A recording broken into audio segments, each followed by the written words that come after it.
right, then we got our third topic.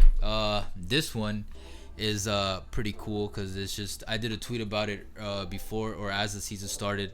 I just had these feelings of because I always have these feelings of like who players I feel are gonna have standout seasons, and like this time I like tweeted it out so I can have it like in permanent form. Y'all will see it up here of like, all right, whoever wants to talk shit at the end of the season, whatever didn't work out, and it's just gonna be a thread that I continue going on as the season progresses. So if you want to follow through on that, let's start with Erwin's thread.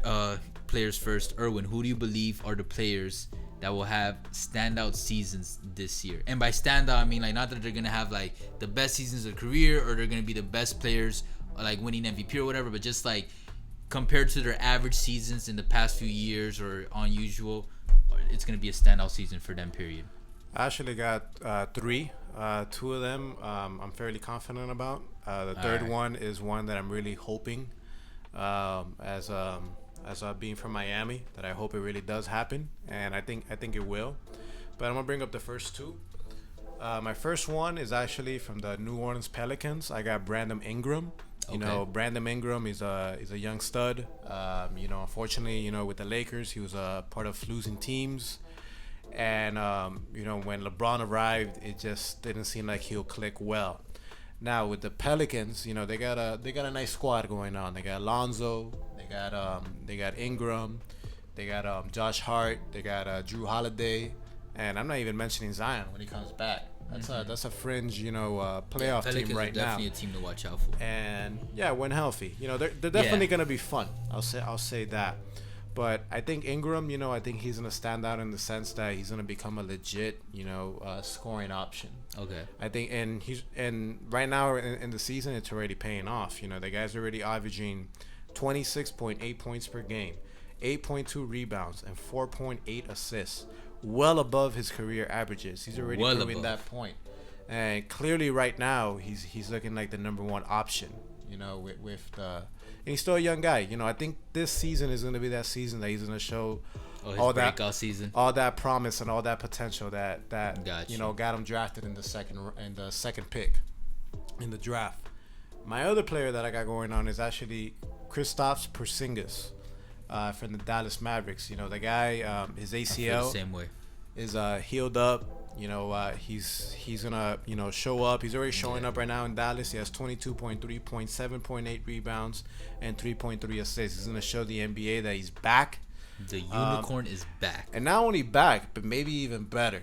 And he bulked up. And yeah, he bulked up, and he's gonna show why Dallas gave him that money. Yeah, and he's definitely gonna back it up.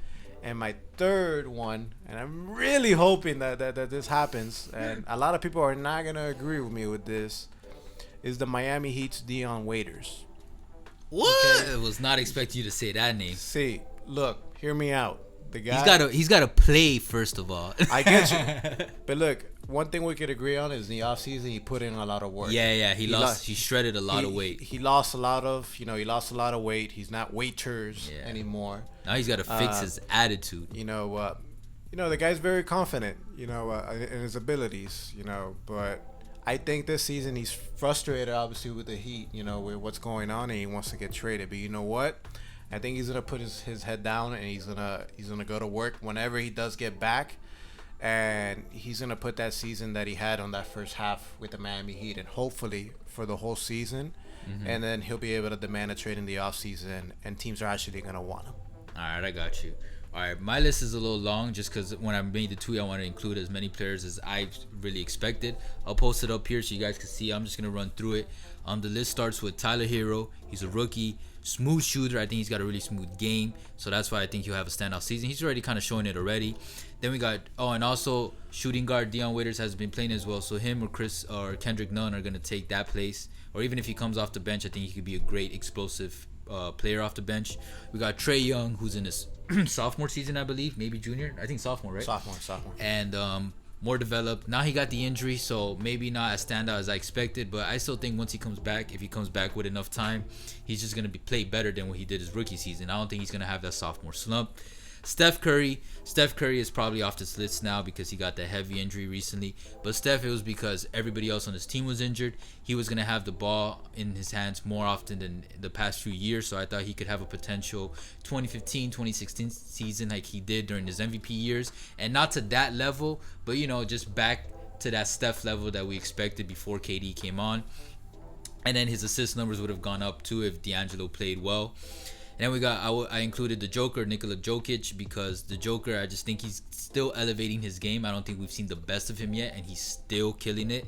Luka Doncic, because Luka, he's not going to have the sophomore slump. I actually have high hopes for this kid, like really high hopes. And I think he's just going to keep building on what he was building last year.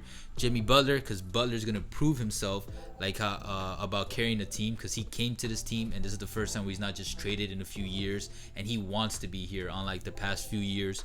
And I think he's going to show that leadership, not just in points, but in distribution and just leadership in the locker room, especially with the young talent that he's around with now. Definitely. De'Aaron Fox, because he's a cutter. And I think people are underestimating the great mind that this kid has on his shoulders. He's got a good head on his shoulders. I've seen interviews. I think he's going to keep elevating his games. And I think he's going to develop a shot over time, especially for longevity purposes. Absolutely. And then Pascal Siakam, he's already showing signs of it. Most improved player last year. I think he's still going to keep on improving. He's still going to keep going. And then Victor Oladipo is going to come back from an injury, kind of like Kristaps. He's going to have that Kawhi Leonard thing. I think he's going to set out to prove himself again because he was getting that hype when he was playing before the injury. And I think some people have forgotten about it, and he's probably going to feel a type of way about it. Anthony Davis, because Davis is going to prove himself now that he's on a team that he wants to be.